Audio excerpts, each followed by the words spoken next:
गीता 18 के श्लोक नंबर 62 में भगवान स्वयं कह रहे हैं कि अर्जुन उस परमेश्वर की शरण में जा जिसकी कृपा से परम शांति व शाश्वत स्थान अर्थात सतलोक को प्राप्त होगा। वो परमेश्वर कौन है, कहाँ है, कैसा है, जानने के लिए कृपया अवश्य सुनिए जगत गुरु तत्वदर्शी संत रामपाल जी महाराज के अमृत वचन।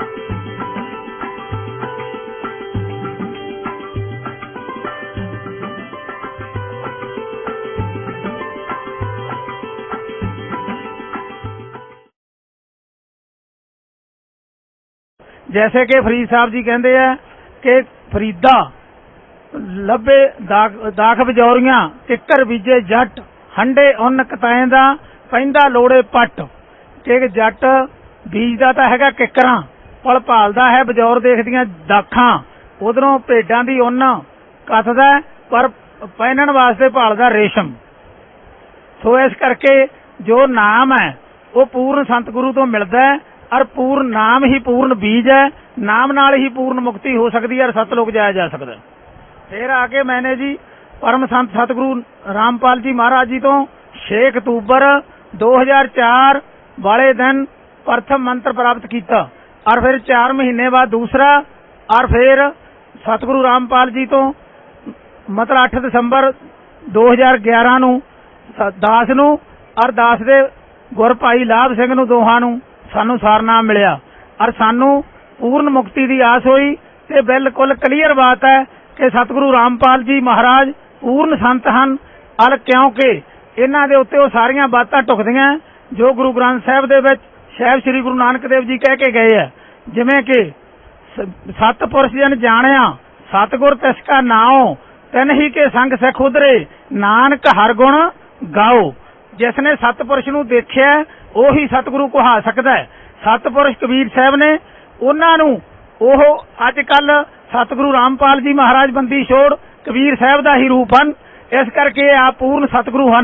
दूजा है पूर्ण सतगुर भेटिए तो पूरी होवे जुगत सतगुरु भी पूरा होवे उहदे पास नामां दी पूर्ण जुगत भी होवे। पूर्ण सतगुरु भेटिए पूर्ण होवे जुगत खांदियां पींदियां पहनदियां विचे होवे मुक्त। सो इस करके दास नूं पता है पक्का विश्वास है आस नहीं आस ते विश्वास है कि सतगुरु रामपाल जी महाराज ही पूर्ण सतगुरु हैं जिन्हां कोले पूर्ण तरीके दे और तिन्ने नाम हैं जो कि गुरु नानक देव जी महाराज ने कहा और जिन्हां दा प्रचार कीता सी पर उन्होंने उस टाइम किसी नूं दिते नहीं सन क्योंकि ना गुरु नानक देव जी ने दिते है और कबीर साहब जी नूं परमेश्वर गुरु नानक देव जी ने जैसे कहा कि मतलब हक्का कबीर करीम तू बेऐ परवतगार ये उस समय कहा गया जदों काजी रोकनदीन नाल बगदाद दे विच उन्हां दी गलबात हुई है उन्हां दी गोश्त हुई है।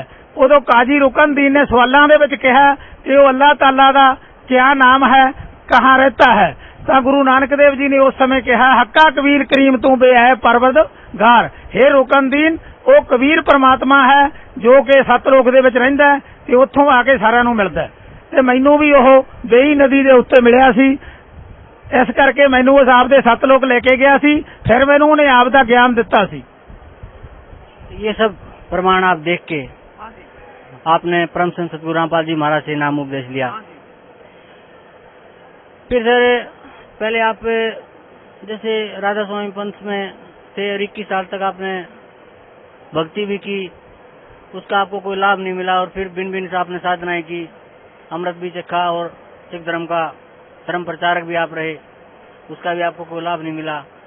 तो सर परम संत सतगुरु रामपाल जी महाराज ने जो भक्ति आपको दी है, उस भक्ति का आपको क्या लाभ मिला? हमको जी लाभ ही लाभ है कि पहला ਤਾਂ ਮਾਨਸਿਕ ਸ਼ਾਂਤੀ ਹੋਈ, ਦੂਸਰੀ ਸਰੀਰ ਦੇ ਵਿੱਚ ਉਸ ਤੋਂ ਬਾਅਦ ਕਦੇ ਵੀ ਮੈਨੇ ਇੱਕ ਗੋਲੀ ਵੀ ਖਾ ਕੇ ਨਹੀਂ ਦੇਖੀ।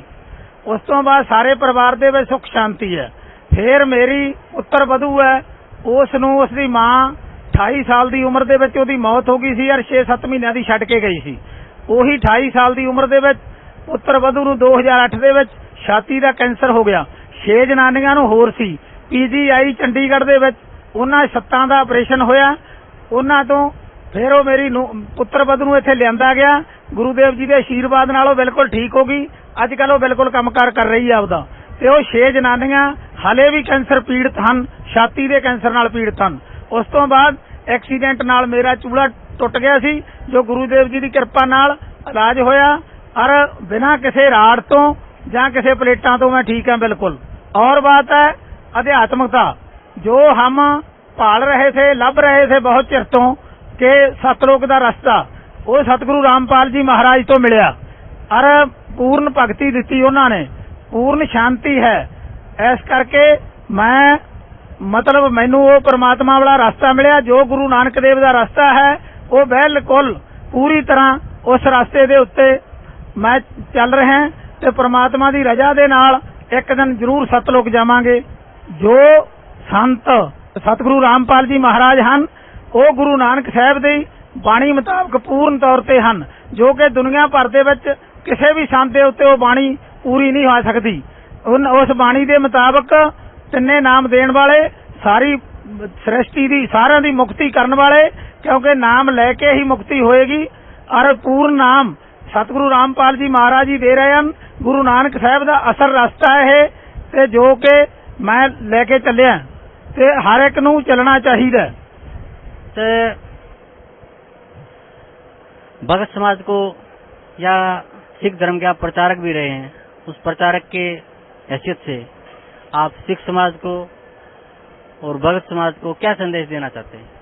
मैं जी सिख समाज को यही संदेश देना चाहना है कि हे वीरो, चाहे वैसे तो सिख है, चाहे हिंदू है, चाहे मुसलमान है, चाहे कोई भी होर है, चाहे आह पंथा वाले है, राधा स्वामी पंथ है, निरंकारी पंथ है, या कोई भी है, सुधांशु जी महाराज या आशाराम जी या किसी के भी सिख ने, जो भी किसी थां जा रहे हैं, भाई वो जिहड़ा तुहाडा बीज है वो तो बबूल किकर का बीज है, उसने कोई अच्छा फल नहीं देना, उसका बालन तो हो सकता होर कुछ नहीं होना। ये जो बीज है ये कणक का बीज है, अंब का बीज है, जो परमात्मा असल नाम तो बिना कदे मुक्ति नहीं हो सकती, सतगुरु तो बिना कोई मुक्त नहीं कर सकता। सो सिर्फ एक पूर्ण तौर से सतगुरु महाराज सतगुरु रामपाल जी महाराज ही हैं, जो कि अज दे अवतार हैं। आप नारायण कला तार जग में परवरियो, सतगुरु रामपाल कहायो। सो इस दे नाल ही दास संगतां नूं सत साहब जी।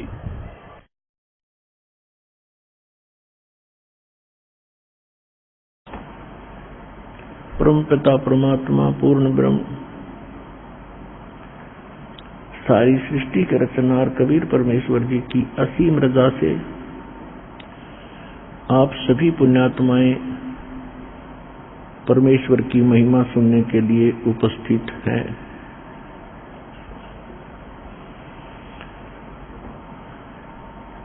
जिन पुण्यात्माओं के ऊपर परमात्मा की विशेष रहम भरी दृष्टि होती है,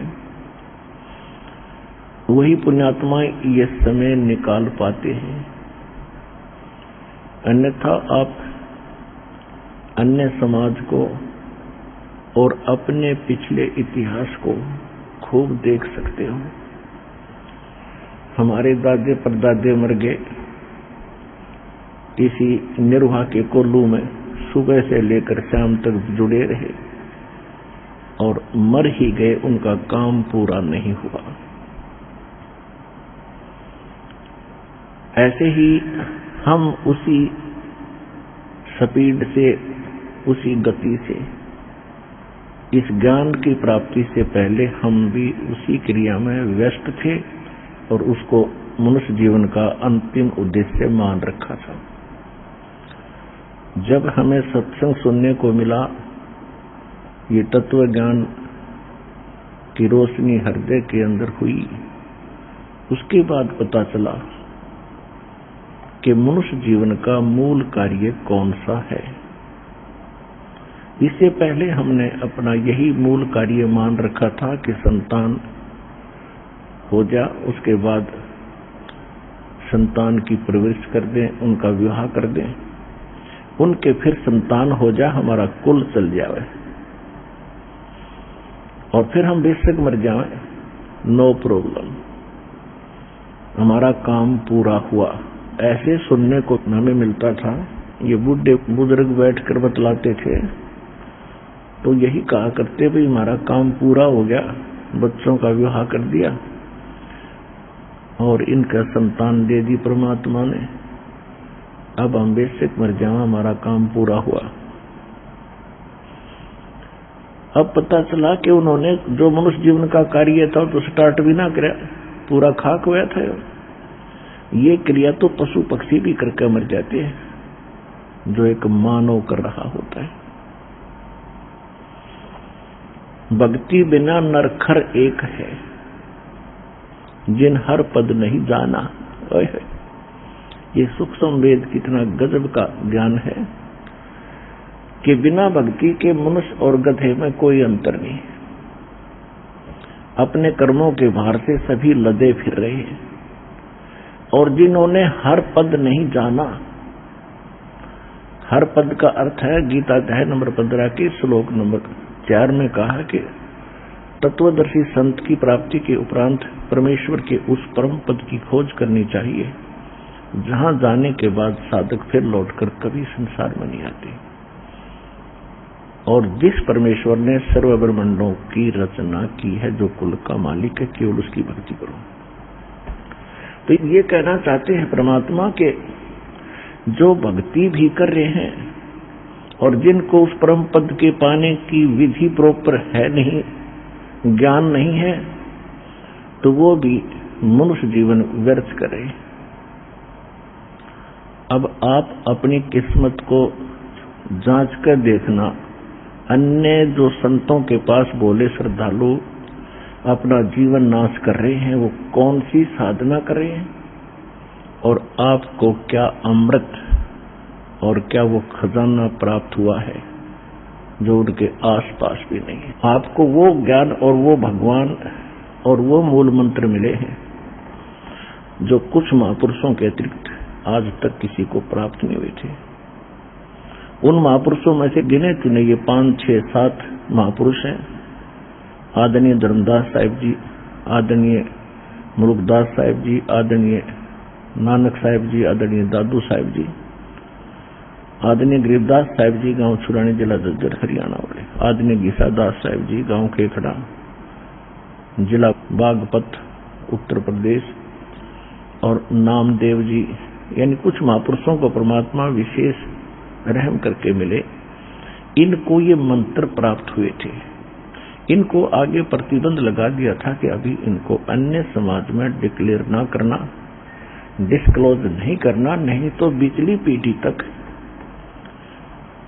ये सभी काल के भेजे हुए संत यही क्रिया, यही नाम, यही साधना बताने लग जाएंगे। और ये अधिकारी है नहीं, क्योंकि अधिकारी के बिना ये नाम प्राप्त भी किसी से कर लिया तो काम नहीं करेगा। तो इसलिए वो ज्ञान यही बता रहे होंगे, तो भिन्नता नहीं हो पाएगी मेरे बच्चों को। तो उन महापुरुषों ने अपना नाम जपा, अपने अमृतवाणी में उनको लिख भी दिया, संकेत भी कर दिया, लेकिन अपने अनुयायियों को किसी को बताया नहीं।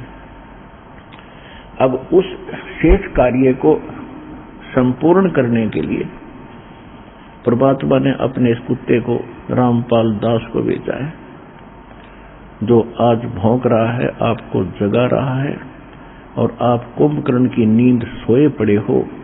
ये गोल्डन चांस आपके हाथों से जा रहा है। मानुष जन्म दुर्लभ है, ये मिलन बारंबार, तरवर से पत्ता टूट गिरे भाई, बहोर न लगता डार। परमात्मा कहते हैं कि मानुष जन्म बड़ी ही दुर्लभ है, बड़ा मुश्किल से प्राप्त होता है। और एक बार आपके हाथ से छूट गया, आपकी मृत्यु होगी तो ऐसे हो जाएगा जैसे वृक्ष से पत्ता टूटकर ना जाने कहाँ गिरता है, कितने गंदे नाले में या पशु के पैरों के तरह कुचला जाता है। अर्थात 84 लाख योनियों के इस कोल्लू में, इस गंदे नाले में आप फिर से गिर जाओगे यदि सत भक्ति नहीं की और आपका मोक्ष नहीं हुआ तो। उसके लिए परमात्मा हमें संकेत करते हैं, रह कराते हैं, समझाते हैं, क्योंकि यहाँ दो शक्ति काम कर रही है विशेषकर, एक सरपुरुष, एक परम अक्षर पुरुष। यहाँ पर अक्षर पुरुष का विशेष रोल नहीं है। अक्षर पुरुष का रोल वहां शुरू होता है जहां हमने उसके लोक से गुजरना है, इसलिए उसकी वहां से गुजरने की जो कमाई है वो यहीं पूरी करके साथ लेकर हम चलेंगे, तब वो हमें आगे जाने देगा। उसका टोल टैक्स देना पड़ेगा, नहीं तो नहीं जाने देगा। लेकिन यहाँ पर दो पुरुष हैं, दो भगवान हैं, दो प्रभु हैं। एक सरपुरुष जो ज्योत स्वरूपी निरंजन काल कहलाता है, जिसके 21 ब्रह्मांड हैं, जिसमें हम गलती से फंसे हुए हैं। और ये नहीं चाहता कि इन प्राणियों को कोई मूल ज्ञान, सही ज्ञान हो, सही भक्ति ये करें, ये नहीं चाहता। ये नहीं चाहता कि मेरे जाल से कोई जीव यहाँ से निकल जाए, ये सुखी हो जाए। ये चाहता है कि इनको यहीं रखूं, इनकी दुर्गति करूं, क्योंकि हम परम अक्षर ब्रह्म के बच्चे हैं, चिट्टी से लेकर हाथी तक। और हमने गलती की थी जहां वो सुख स्थान है, जहां हम पहले रहा करते, सतलोक में, अपनी गलती से हम इसके साथ आगे भगवान छोड़ गए। इसने वहां एक ऐसी गलती की थी, सरपुरुष ने, ये भी वहीं था, दुर्गा भी वहीं थी। इसने दुर्गा के साथ बद व्यवहार किया था, जिस कारण से परमात्मा ने इसको 21 ब्रह्मांड समेत निष्कासित कर दिया था। और हम अपनी गलती से, अपनी मूर्खता से, वह बड़ी थाली का ठोकर मारकर सर्व सुख छोड़कर इस नकली भगवान ज्योत निरंजन सरपुरुष के साथ आगे इसके विमान में बैठ गए, 21 ब्रह्मांड के विमान में, अपनी स्व इच्छा से परमात्मा के मना करते हुए। अब परमात्मा ने इसको उस सुखमय स्थान से निकाल दिया, क्योंकि वहां गंदे आदमी का ठिकाना नहीं है। अब ये प्रतिशोध ले रहा है हमारे साथ कि ये परमात्मा के बच्चे हैं और इनको ऐसी दुर्गति करूंगा इनकी, वो रोएगा बैठा बैठा। सतपुरुष परम अक्षर ब्रह्म कबीर भगवान, और वही इसने कर भी रखा। यहाँ कोई जीव सुखी है? राष्ट्रपति से लेकर और एक कंगाल तक उसका देख लो इतिहास जाकर। ये तो मनुष्य जीवन की हालत है। फिर अन्य प्राणी, कुत्ता क्या खाता है, सूअर क्या खाता है, गधा क्या कर रहा है, और अन्य पक्षी सारा दिन ओले गिरते हैं, भूख है, प्यास है, हाहाकार मची है, बड़ा छोटे को खा जाता है। जंगल में देख ले, वो उसके पीछे पड़ रहा है। मनुष्यों की यही वृत्ति है। और घर घर में आग लगा देता है ये, सास बहू की झगड़ा, आपस में पता नहीं किसके साथ के पंगा पवा दे, सारी उम्र टेंशन में जाए। अपनों का दुख अपनों को ही होता है। और स्वयं परमात्मा आकर कहते हैं, मैं रोवत हूँ सृष्टि को, ये सृष्टि रोए मोहे, गरीबदास इस वियोग को समझ न सकता कोई। अब वो परमात्मा है जो सब दुख दूर करता है, सब संकट का निवारण करता है, और हम उसको छोड़कर इस नकली के पीछे पड़ गए। हम इसको संकट मोचन मान बैठे, इस नकली भगवान को। ये तो संकट देने वाला है, हरण करने वाला नहीं है। संकट मोचन कौन है? वो कबीर परमेश्वर है। जब इस आत्मा को ज्ञान होता है तो उस परमात्मा के लिए तड़प उठती है। अभी तो आप बच्चे हो, आप जिन काल की भांग घनी पी रखी है, और यह उतरती सी उतरेगी इस एंटीबायोटिक औषधि से जो दास आपको ये तत्व ज्ञान आपके कानों के माध्यम से अंदर आत्मा में भेज रहा है। इससे आपकी अभांग उतरेगी। कबीर साहब कहते हैं, कबीर ये माया अटपटी और सब घट आन अड़ी, और किस किस ने समझाऊं, या तो कुएं भांग पड़ी। अब जैसे 10 व्यक्ति शराब पीकर किसी ठेके से आ रहे हों, तो 10 की एक जैसी भाषा होगी, एक जैसी चाल होगी और एक जैसी गतिविधि होंगी, ऐसे लटखटाता चलेगा। तो जितने भी इस काल के लोक में प्राणी हैं, इन्होंने माया के अतिरिक्त कुछ भी दिखाई नहीं देता। बचपन से इंजेक्शन लगने शुरू हो जाते हैं, बेटा अच्छी कमाई करिए, उस लड़के ने कोठी बना ली, फलाने के लड़के ने 2 प्लाट ले लिए, बड़ी बड़ी कार ले रखी है। हम फिर उसी स्पीड से उस माया की भांग को अधिक पीते रहते हैं। और सतगुरु आए दया करी, ऐसे दीन दयाले, ये बंदी छोड़ वृतास कहा, जठर गनी प्रतिपाल। सतगुरु आए दया करी, ऐसे दीन दयाल, खुद मालिक आए, उसने आकर हमें समझाया तुम कर क्या रहे हो भोले भगतों, और करना क्या चाहिए था तुमने। उसके बाद जब ये ज्ञान सुना, दास की स्थिति ऐसी होगी थी, है भगवान अब क्या करें, इधर के रहे ना उधर के। फिर हिम्मत दी, ज्ञान बढ़ता चला गया कि भक्ति हम इन्हीं क्रियाओं को करते करते आसानी से कर सकते हैं। लेकिन परमात्मा को अधिक महत्व देंगे तो परमात्मा हमारे अधिक निकट होगा, और फिर हमारे सब काम उस पावर से होंगे, भगवान की शक्ति से होंगे। जैसे पहले हाथ से चक्की पीछा करती माताएं बहनें, ये था मैनुअल, ये तो प्रारब्ध था हमारा, न समझो प्रारब्ध बिन रहा था जब तक हम कबीर साहब की शरण में नहीं आए थे।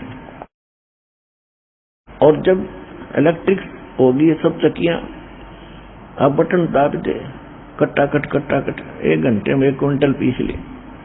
तो अब पावर से जो काम हो रहा है, जैसे हैंडपंप पावर से चल पड़ा, पशुओं का चारा काटने की मशीनें होती थी, हाथ से घुमाते थे, अब वो पावर से चलती है फटाफट, आप खड़ा खड़ा देख रहा, चारा कट रहा है। तो ऐसे इस पर परमात्मा की पावर का कनेक्शन लेने के बाद यदि आप इसको मेंटेन ठीक रखोगे, कनेक्शन कटने नहीं दोगे, तो ये भगवान की पावर से आपके सारे काम बहुत आसानी से होया करेंगे। तो इसलिए परमात्मा की आवश्यकता बहुत है, और फिर ये ज्ञान से यह भांग भी उतरेगी।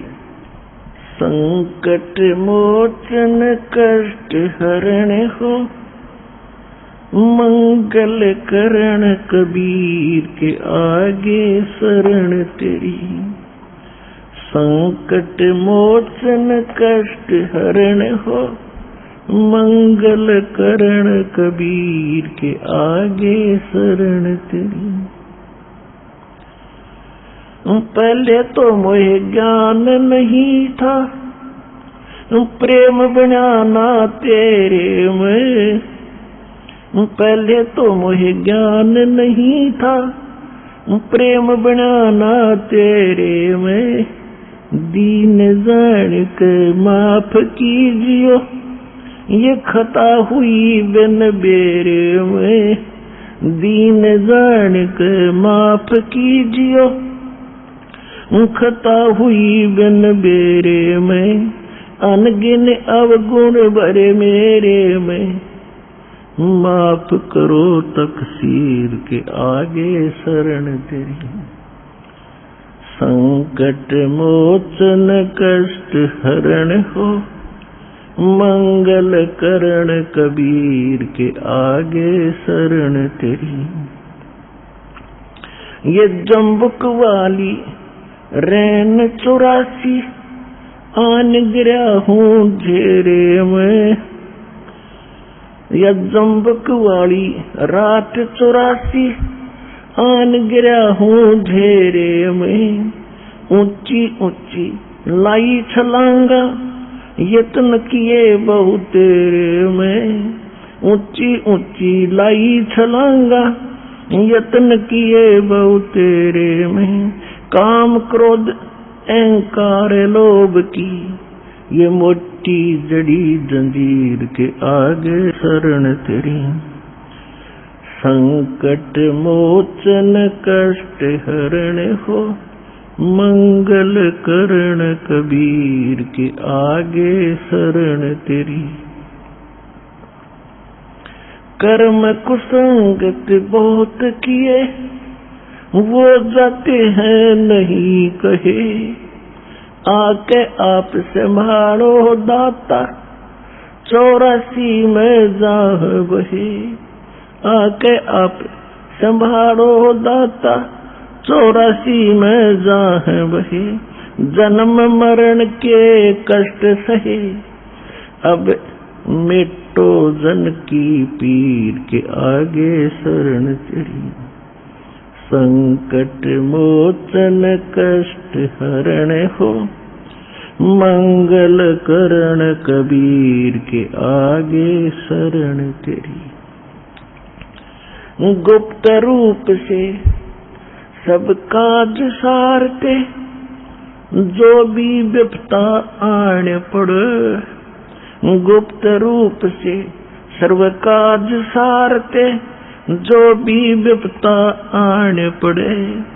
एक दिन दर्शन देने होंगे, दीन दयाल न्यो नहीं सरे। एक दिन दर्शन देने होंगे, दीन दयाल न्यो नहीं सरे। तुम बिन पापी नहीं तेरे मेरा, अब गुण भरा शरीर के आगे शरण तेरी। संकट मोचन कष्ट हरण हो, मंगल करण कबीर के आगे शरण तेरी। प्रेमी पक्षी दुखी होते हैं, जब बिछड़ जा रहन पड़े। प्रेमी पक्षी दुखी होते हैं, जब बिछड़ जा रहन पड़े। हम युगों युगों के बिछुड़े फिरते, कैसे अब मन धीर धरे। हम युगों युगों के बिछुड़े फिरते, कैसे अब मन धीर धरे। जैसे जल बिन मीन मरे मेरी, ऐसी हुई तासीर के आगे शरण तेरी। संकट मोचन कष्ट हरण हो, मंगल करण कबीर के आगे शरण तेरी। रजा तेरी से दादू नानक जी का, सत्यलोक में वास हुआ। रजा तेरी से दादू नानक जी का, सत्यलोक में वास हुआ।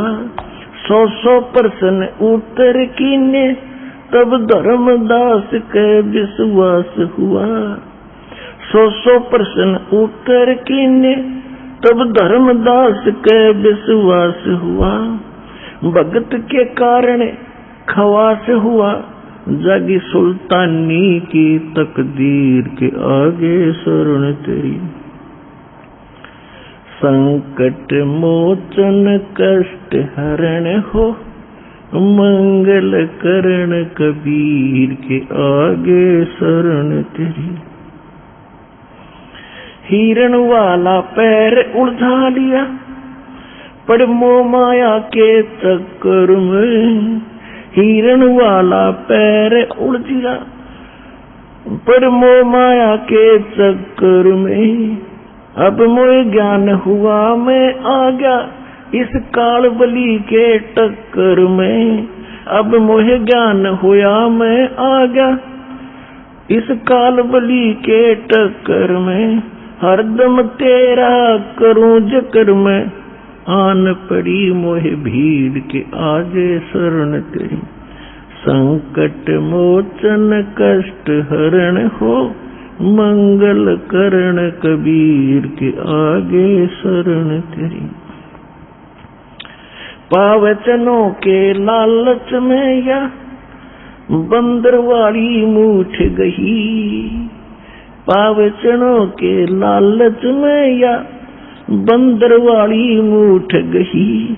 मूठ खुले ना जान बचे ना, हे साहेब या कौन भई, मुठे खुले ना जान बचे ना, हे साहेब या कौन भई, रामपाल सतगुरु शरण लई, इब खाई शब्द दूध की खीर के आगे शरण तेरी, संकट मोचन कष्ट हरण हो, मंगल करण कबीर के आगे शरण तेरी। परम पिता परमात्मा कबीर परमेश्वर वो सर्वशक्तिमान है, वो हमारे सर्व संकटों का नाश कर सकते हैं, सर्व सुखदाई है ये परमात्मा। इसमें आत्मा अपना ज्ञान होने के बाद तो परमात्मा को याद करके अपने किए हुए कर्मों को ऐसे याद करेगी। इसमें क्या बताया है कि पावचनों के लालच में या बंदर आड़ी मूठ गई, ये बंदर पकड़ने वाले क्या करते हैं, एक बिल्कुल टाइट से मुंह की एक सुराही बनवाते स्पेशल टाइप की कुम्हार से, तो ऐसा करते थे पहले। और वो क्या करते हैं, उसको मिट्टी में दबा देते थे, उसकी गर्दन थोड़ी सी ऊपर रहती थी, और जिसके अंदर से बंदर का हाथ मुश्किल से प्रवेश कर जाता था, और उसमें कुछ चने डाल देते थे, उसका खाद्य जो बंदर को पसंद होता था चने, और कुछ चने उसके आसपास उस सुराही के उस गड्ढे के चारों तरफ डाल देते थे। अब बंदर आता था पहले तो बाहर चने देखकर खाने के लिए वृक्ष से उतरकर, वो चने खाते खाता, फिर क्यों हम बेईमान तो हैं ही, अंदर दिखते ढेर सारे पड़े, तो हाथ फंसा के और मुट्ठी भर के, और फिर वो भागने की सोचता है। वो भागा कैसे, मुट्ठी फंस गई, मुट्ठी वो खोल नहीं सकता, उसका स्वभाव है, और टट्टी करे और चिल्लावे और मुट्ठी खुला नहीं, टर टर टर, उसको पता है कि मूर्ख न पता नहीं न छोड़ दूं। तो बंदर को फिर ऐसे वश करके वो फिर बेचता है कहीं, फिर उसको सारा दिन नाच नचाते हैं उसकी दुर्गति करके। तो हम ऐसे फंस गए आके, इस काल ने ऐसा कर दिया हमारे साथ। अब ये झूठे सुख, छोटी मोटी कोठी बंगले या मूठ भरवा रखी हमारी, रिया हमारे पर छुट्टा नहीं, इतना हम बचा नहीं, आड़े चिल्लाए जाएंगे, रिसर पकड़े रहेंगे। अब परमात्मा ने क्या किया, अब बंदर पकड़ने वाला कई जगह ऐसे सिस्टम फिट कर देता है, 7-8 जगह। कोई नेक व्यक्ति जा रहा था, उसने केले ले रखे थे अपने थैले में, सफर कर रहा था, उसने देखा भाई बंदर फंस गया, उसको मालूम था कि वो किस तरह जकड़ा हुआ है। उसने क्या किया, एक केला डाल दिया उसके हाथ की पहुंच से थोड़ा सा दूर, एक तो उसने फंसाए रखा था उसमें सुराही में, और एक देख लिया इतनी दूर तक इसका हाथ जाए, उसने इतनी दूरी पर केला डाल दिया। अब हम लालच की सोचा यू बिठा ले, बंदर ने सोचा ये ठा, उधर जान गया तो वो हाथ थोड़ा सा ढीला हुआ, चने छूट गए, वो हाथ निकल गया, वो केला ठा के भाग लिया। तई बाप के हाथ में केला दे दिया अपने दास ने, इन्हें ठा के भाग दिया।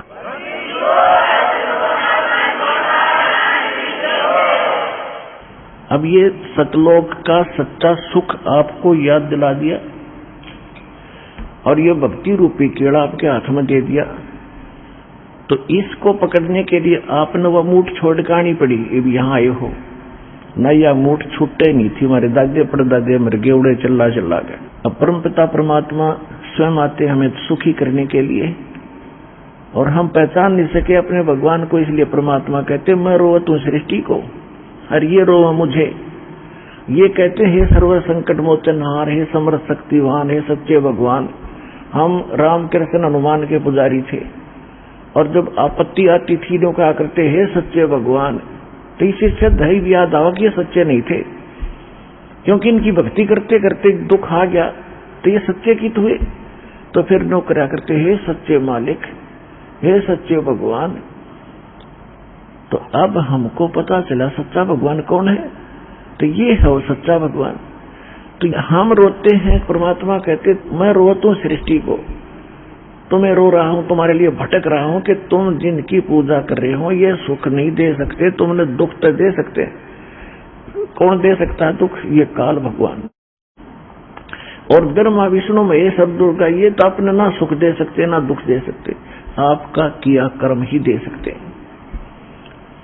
और परमात्मा कहते हैं मेरी शरण में आने के बाद तुम्हारे कर्म के अंदर, प्रारब्ध के अंदर, किस्मत के अंदर यदि कोई पाप कर्म भी अधिक है उनको भी खत्म कर दूंगा, नाश कर दूंगा। मासा घटे न तिल बधे विदना लिखे जो लेख, ये सच्चा सतगुरु मेट कर भाई ऊपर मार मेघ।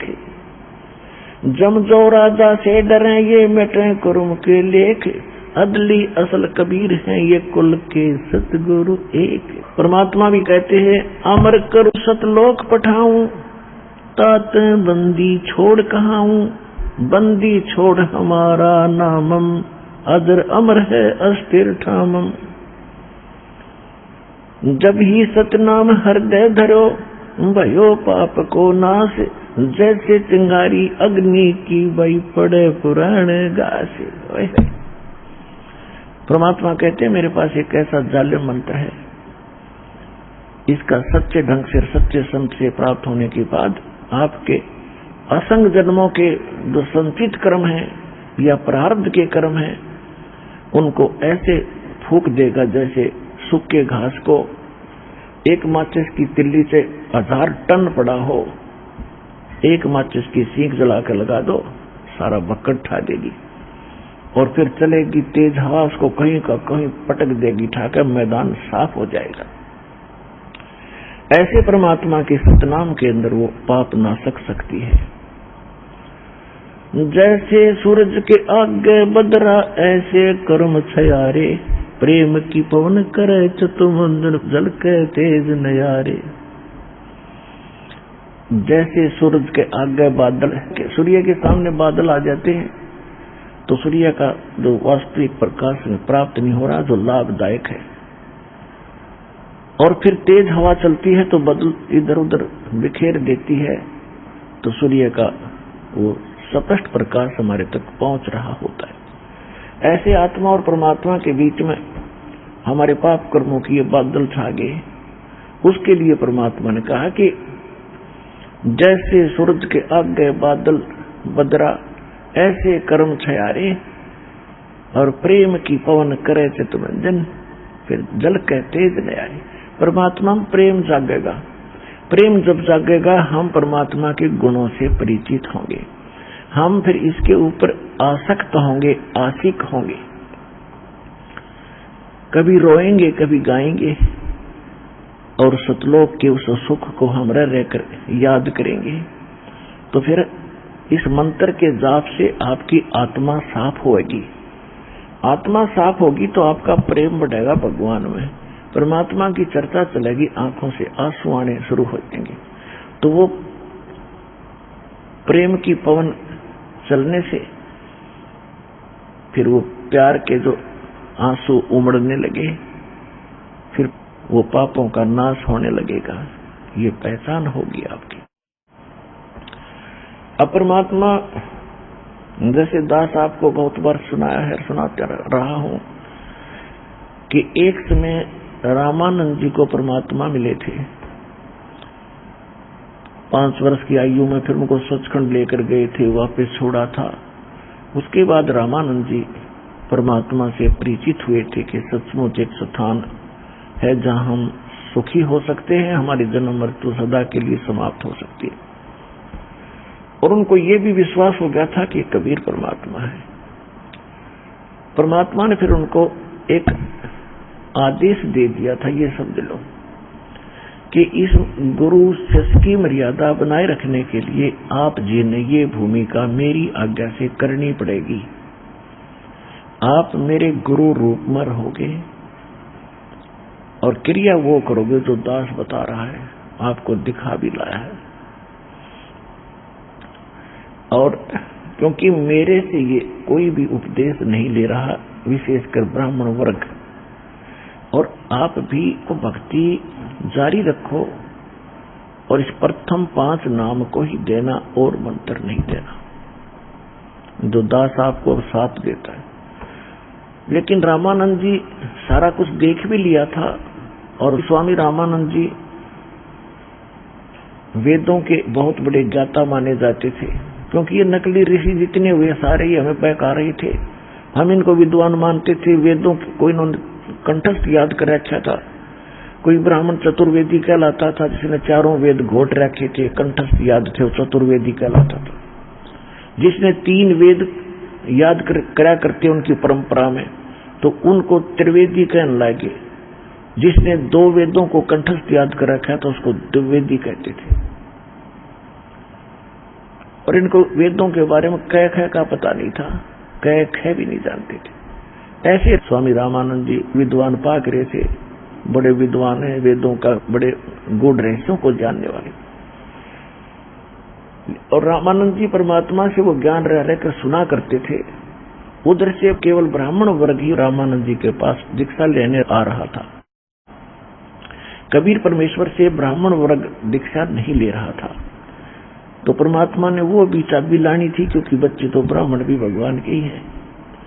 एक दिन परमात्मा बैठे थे स्वामी रामानंद जी के पास, एक शेष रूप में रामानंद जी बैठे थे अपने गुरु रूप में गद्दी पर।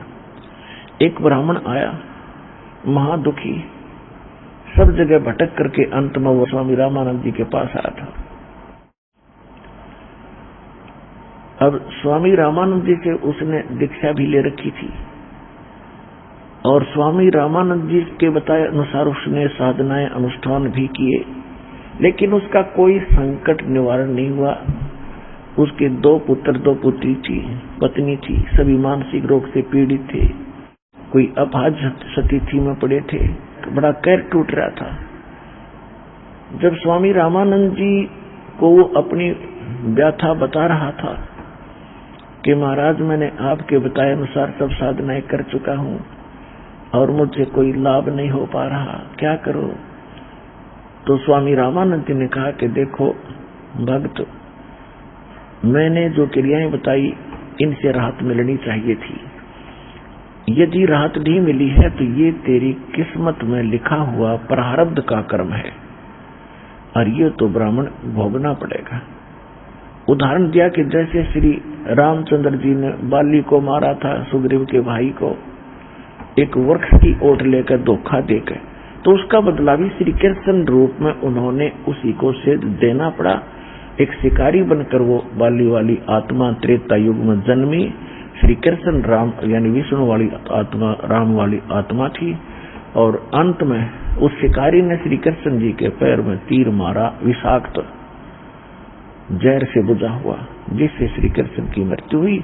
तो बदला तो भाई ये कर्म तो भोगना ही पड़ेगा, ये तो प्रारब्ध में लिखा है। अब परमात्मा यही चाहते थे कि किसी तरह मेरी भी जो है सुरंग लगे इस ब्राह्मण जाति में। तो परमात्मा ने कहा, स्वामी जी वेदों के अंदर क्या पाप नाश करने का कोई विधान है भगवान का? स्वामी जी ने कहा, नहीं, वेदों में कोई ऐसा विधान नहीं है जिससे जीव के पाप नाश हो। परमात्मा ने कहा कि यजुर्वेद अध्याय नंबर 8 के मंत्र नंबर 13 में देखियो स्वामी जी, वो वहीं रखे थे वेद, तो उनके इनके दादा लाई है ब्राह्मणा के पहले से।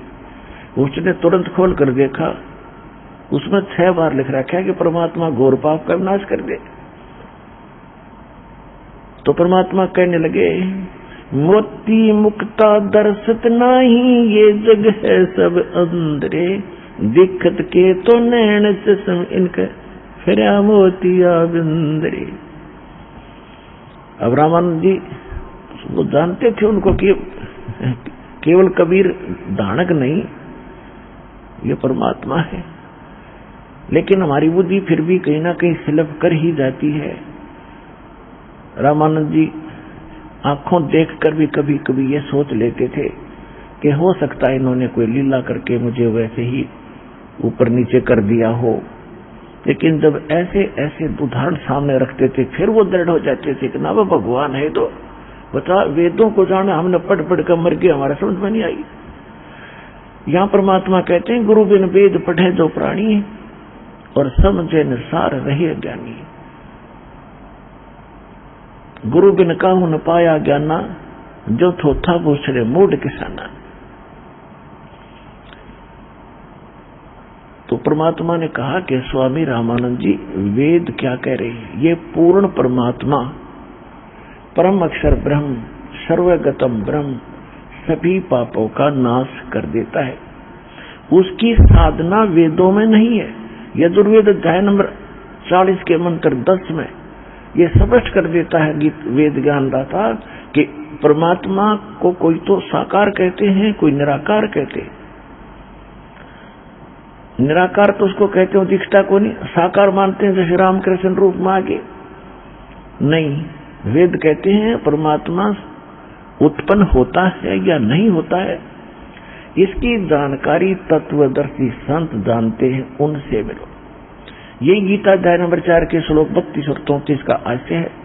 32 में कहा कि सच्चिदानंद घन ब्रह्म यानी पूर्ण परमात्मा स्वयं अपने सतधाम से आकर, सतलोक से यहाँ आकर के अपने मुख कमल से जो ज्ञान बताता है वो तत्व ज्ञान है। उसमें सभी धार्मिक अनुष्ठानों की यथार्थ जानकारी विस्तार से कही गई है।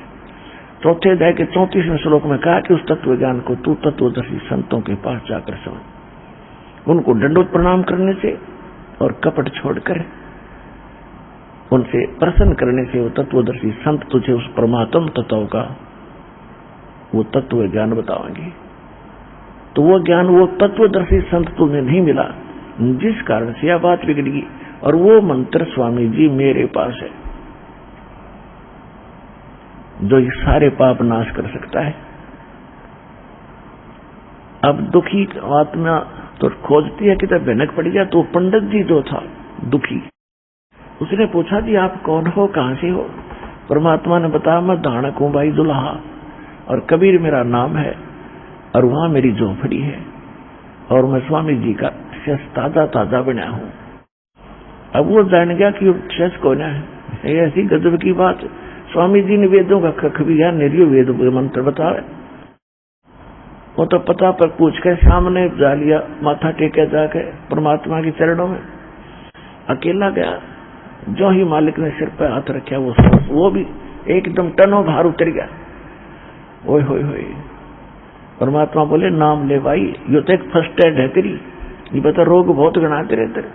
अब दीक्षा लेनी पड़ेगी ब्राह्मण।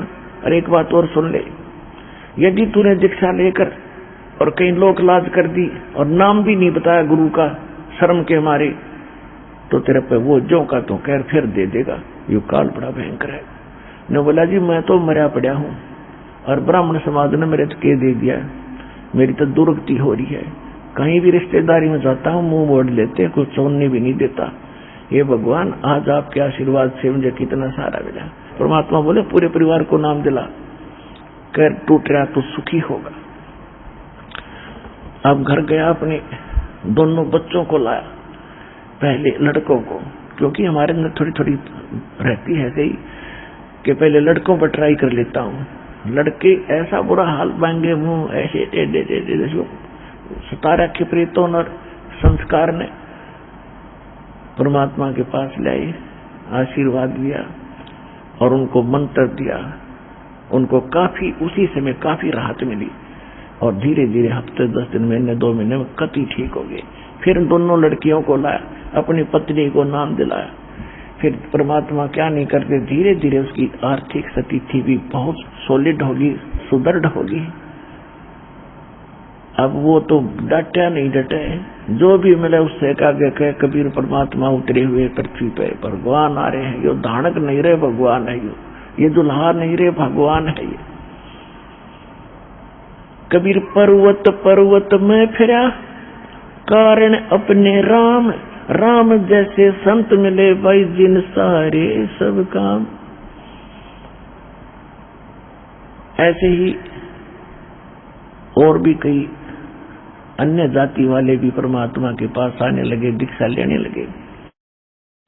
परमात्मा एक एक दिन में हजारों जगह प्रकट हो जाते थे, अन्य जगह जगह पर नाना रूप बना के, और कहीं भी खड़ा होकर के अपनी अमृतवाणी का उच्चारण शुरू कर देते, जैसे ये डुगी बजाने वाले करते हैं। एक तारा लेकर खड़े हो गए कि चौराहे पर, और मालिक की वाणी आत्मा ने छू जाती है। नाम सुमर ले सुकुर्म कर ले, कौन जाने कल की, खबर नहीं पल की। इस तरह की आवाज परमात्मा बतावे, आत्मा खड़ी हो जाती है, स्तब्ध हो जाती है सुन के, और वहां बैठ जाते थे सैकड़ों की संख्या में राहगीर, और मालिक फिर उनको 2-2 घंटे सत्संग सुना करके वो धूप छाया में यूं बैठे रहते थे, और फिर नाम लेते थे, क्योंकि उसके बच्चे हैं, उनको दीक्षा देते थे, भाई मंत्र करो, दुनिया दुखी फिरे, और किसी को आशीर्वाद से, किसी को नाम दे करके, सबको रीत आरज करके परमात्मा आज तक आपको लाए हैं, यहां तक लाए। उस समय परमात्मा के 64 लाख शिष्य हुए थे कबीर भगवान के। 64 लाख, ना तो कोई मीडिया था, ना कोई बुक छापड़ियां था, और ना कोई अन्य कोई साधन, लाउड स्पीकर थे। ऐसी परमात्मा ने समर्थ इसी को कहते।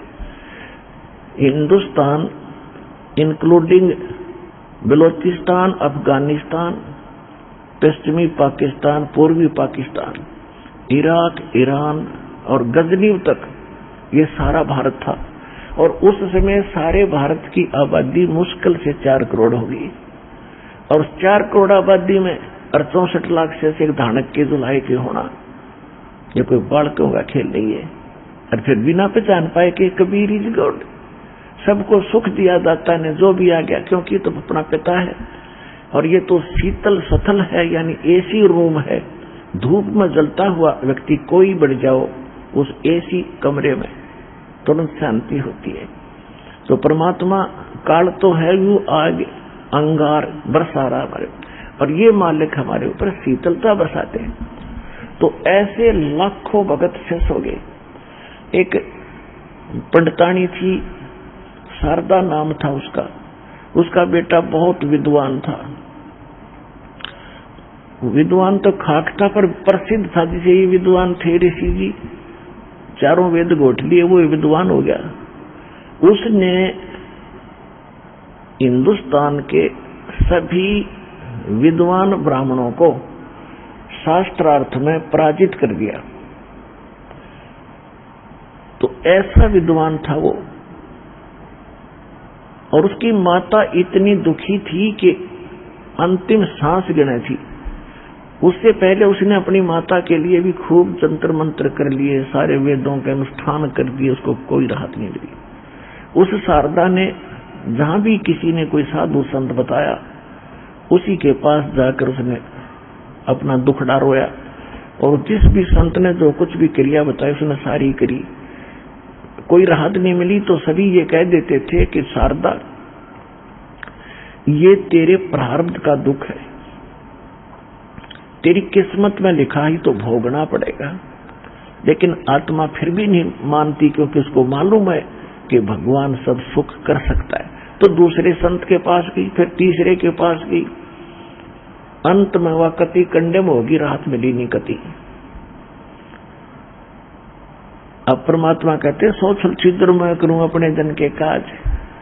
जिस मोहल्ले में, जिस कॉलोनी में वो शारदा रहा करती थी, सर्वानंद की मां, उससे थोड़ी सी दूरी पर एक परमात्मा कबीर जी की शिष्या थी, और वो किसी कामवश चली गई शारदा के घर।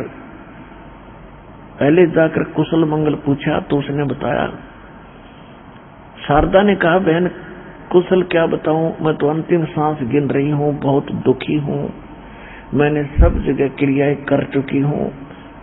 तो उसने पूछा कि कोई साधु संत की शरण में जाना चाहिए आपको, जब आपसे कोई लाभ नहीं मिल रहा कहीं से। तो शारदा ने कहा कि मैंने यहाँ आस पास का कोई साधु संत छोड़ा नहीं, और तीर्थ वर्ष जहां भी जिसने जो कोई जंतर मंत्र मत्था टेकना बताया मैं सारे कर चुकी हूं, और औषधियों का प्रयोग भी मैं बहुत कर चुकी हूं। और ऐसा बन गई थी, बहुत कमजोर हो गई थी, सारे शरीर में बुरा हाल हो रहा है, ना मर रही हूं ना जी रही हूं। तो उस बहन ने कहा कि बहन एक बात मैं बताऊं, जब मान ले तो। कहा बताओ। आप मेरे गुरु जी से दीक्षा ले लो, आप दुखी नहीं रहोगी। तो कहने लगी बहन मैं तो थक चुकी हूं इन गुरुओं के चक्कर में, थक ली, कति कहीं कुछ नहीं हुआ। कहने लगी फिर उसने बताया कि हमारे ऐसे ऐसे कष्ट थे, ऐसे ऐसे दुख थे, हम कति स्वस्थ हो गए, पूरा परिवार चैन से जी रहा है और आर्थिक स्थिति भी हमारी पहले से बहुत अच्छी हो गई है। तो कहते मरता क्या नहीं करता, वो सोचता चल हो सकता है कोई हो, कोई छुपा हुआ परमात्मा का प्यारा संत। उसने कहा कि कौन है आपके गुरुजी, बताओ मैं चल पड़ूंगी। कहाँ है वो? कि यहीं काशी के अंदर हैं और कबीर नाम है उनका। वो कहाँ रहते हैं? शारदा ने पूछा। उस परमात्मा की शिष्या ने बताया कि वो जुलाहों की कॉलोनी में। जुलाहों की कॉलोनी में क्यों रहते हैं? क्या वो धानक है? कहा वो धानक है, जुलाहे है, कबीर जुलाहे है। कहा तो कहने लगी, बहन कहने लगी हाँ, जो शिष्या थी। लेकिन शारदा वो जुलाहे नहीं, वो तो परमात्मा समझ लेना। यानी इतने सुख तो भगवान ने दे सके जो वो दे रही है। शारदा बोली नहीं, मेरी तो इज्जत का नाश हो जाएगा, मैं पंडितानी और वो एक शूद्र दानक है, मेरा तो जीना हराम हो जाएगा समाज में, मैं तो मर जाऊं बेशक पर उसका नाम ना लूं। उसके बाद परमात्मा ने एक और ब्राह्मणी भेजी, वो भी परमात्मा से दीक्षित हो चुकी थी और वो उनकी कोई रिश्ते में भी लगती थी शारदा के।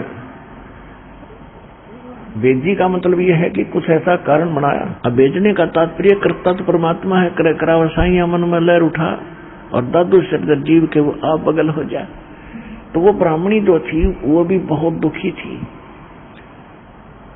और उसको भी ऐसा ही, क्योंकि परमात्मा तो परमात्मा ही है, चाहे सारा संसार आ जाओ और सिद्धि नित्य सब न सुख देगा, इसके घर में कोई कमी है किसी चीज की। हम तो टटपुंजिया भगवान के पीछे लाग रहे, जिनका आप पे तो नहीं कुछ भी। हम तो भेड़ की पूछ पकड़ के और दरिया से पार होना चाहो तो साधन नहीं था दरिया से पार होने का। जहाज में बैठो, नौका में बैठो, पल्ले पार जा छोड़ 1 मिनट में जो नाविक ठीक होता है। तो ऐसे वो भी सुखी हो रही थी। जो भगवान की शरण में आ गया वो तो गुण गाता रह जाता है। तो वो पंडितानी अन्य कोई थी जो उनकी नातन भी थी, कोई किसी रिलेटिव थी, वो किसी काम को पहुंच गई।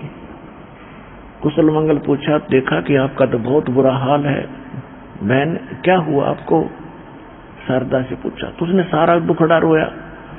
उसने फिर वही कहा कि आप हमारे गुरुजी से नाम लो, आप दुखी नहीं रहोगे, मैं सच ही कह रही हूं, सच कर मान लेना मेरी बात को। तो उसको कुछ आशा जागी कि ये तो पंडितानी है, कोई अच्छे महात्मा से नाम ले रखा होगा, कोई उच्च जाति का होगा। तो शारदा ने पूछा कि कौन है आपके गुरुजी? कि मेरे गुरुजी कबीर साहब हैं। अब उसने सुन रखा था कबीर साहब कौन है, कि वो धानक दुल्हा। अब वो पंडितानी कहने लगी, शारदा